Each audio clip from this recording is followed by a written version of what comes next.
ನಮಾಮಿ ಶಂಕರ. ಗುರುಗಳೇ, ಸದಾ ಕೈಯಲ್ಲಿ ದುಡ್ಡು ಓಡಾಡ್ಬೇಕು ಗುರುಗಳೇ. ಎಲ್ರೂ ಬಯಸೋದು ಹಾಗೆ. ಜೇಬು ತುಂಬಾ ದುಡ್ಡಿದ್ರೆ ಒಂದಂತ, ಕೈ ತುಂಬಾ ದುಡ್ಡಿದ್ರೆ ಒಂದಂತ. ಕೈ ಮೀರಿ ದುಡ್ಡು ಬಂತು ಅಂತ ಇಟ್ಕೊಳ್ಳಿ, ಅದು ಅಂದ ಅಲ್ಲಪ್ವಾ, ಅದು ನಮಗೆ ಕುತ್ತು.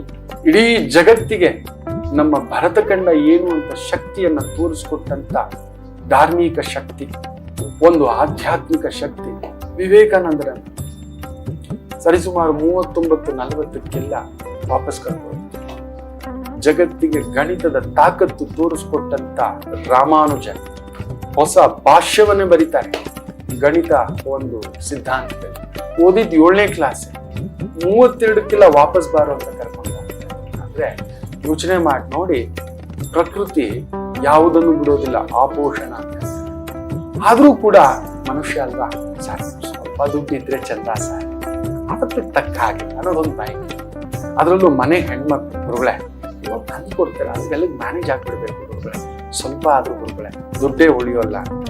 ಒಂದು ಸರಳ ಪರಿಹಾರ ಇದೆ. ನಿತ್ಯ ಕೈಯಲ್ಲಿ ದುಡ್ಡು ಓಡಾಡ್ಬೇಕು ಅಂದ್ರೆ ಮನೆಯಲ್ಲಿ ನಿತ್ಯ 5 ಇಂಚಿನ ದೀಪವನ್ನ, ತುಪ್ಪದಿಂದ ದೀಪವನ್ನ ಹಚ್ಚಿ ನೋಡಿ. ಆ ನಿತ್ಯ ದುಡ್ಡು ಜನ ಜನ ಜನ ಜನ ಜನ ಅಂತ ನಿಮ್ಮ ಕೈಯಲ್ಲಿ ಓಡಾಡ್ತದೆ.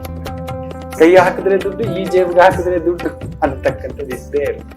ಎಲ್ಲಿಂದಲಾದ್ರೂ ದುಡ್ಡಿನ ವ್ಯವಸ್ಥೆ, ಕೊಡದವನು ಬಂದು ದುಡ್ಡು ಕೊಡತಕ್ಕಂಥದ್ದಾಗುತ್ತೆ. ಅಷ್ಟು ಅಭಿವೃದ್ಧಿಯನ್ನು ಕಾಣತಕ್ಕಂಥದ್ದಾಗುತ್ತೆ.